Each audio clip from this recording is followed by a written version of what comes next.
বলা হয়েছে যে কোনো ব্যক্তি যদি আল্লাহর নৈকট্য লাভের উদ্দেশ্যে কি করে, রমজান মাসের সিয়াম সাধনা করে, সিয়াম পালন করে, তাহলে তার পূর্ববর্তী ও পরবর্তী গুনাহ মাফ হয়ে যাবে। সুবহানাল্লাহ বলেন। এটা হচ্ছে হাদিস, সহিহ বুখারীর হাদিস। এবং আবার তারপরের হাদিসই বলছে তারাবি সম্পর্কে, মান কামা, ওখানে হচ্ছে মান সমা আর এখানে হচ্ছে মান কমা। কমা মানে দাঁড়িয়ে নামাজ আদায় করা, তারাবি বোঝানো হয়েছে। হ্যাঁ, আপনি দুরাকাত করে যে সালাতটা আদায় করেন, মান কামা রমাদানা ঈমানান ওয়া ইহতিসাবান গুফিরা লাহু মা তাকাদ্দামা মিন যামবি। যে ব্যক্তি আল্লাহর নৈকট্য লাভের উদ্দেশ্যে তারাবির সালাত আদায় করলো, তারাবি কি আদায় করলো, তার পূর্ববর্তী ও পরবর্তী গুনাহগুলিও মাফ হয়ে গেল। সুবহানাল্লাহ। তাহলে আপনি দুটার ফজিলত আপনি কমান তো। ওইটা হচ্ছে ফরজ, এটা করতেই হবে, আর এটা হচ্ছে সুন্নাতে মুআক্কাদা।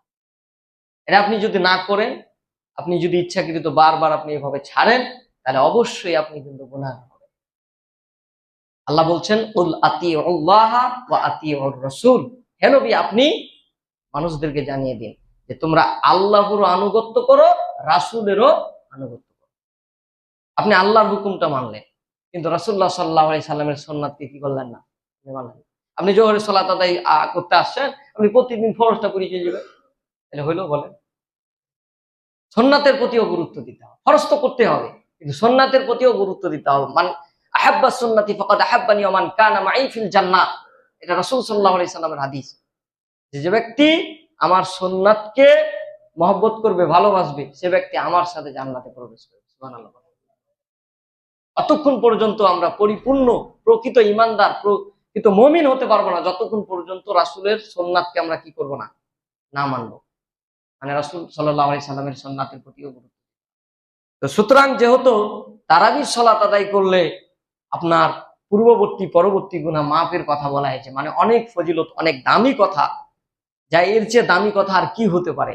আপনি আমি 11টা মাস যে পাপ করি, যে গুনাহ করি, হ্যাঁ, সাধারণত সগীরা যে গুনাহগুলি হয় মাফের যোগ্য, এই সমস্ত গুনাহগুলো এই তারাবির সালাত আদায় করলে অটোমেটিক্যালি মাফ হয়ে যাবে। তাহলে আপনি 1টা ঘন্টা কেন সময় দিতে পারবেন না?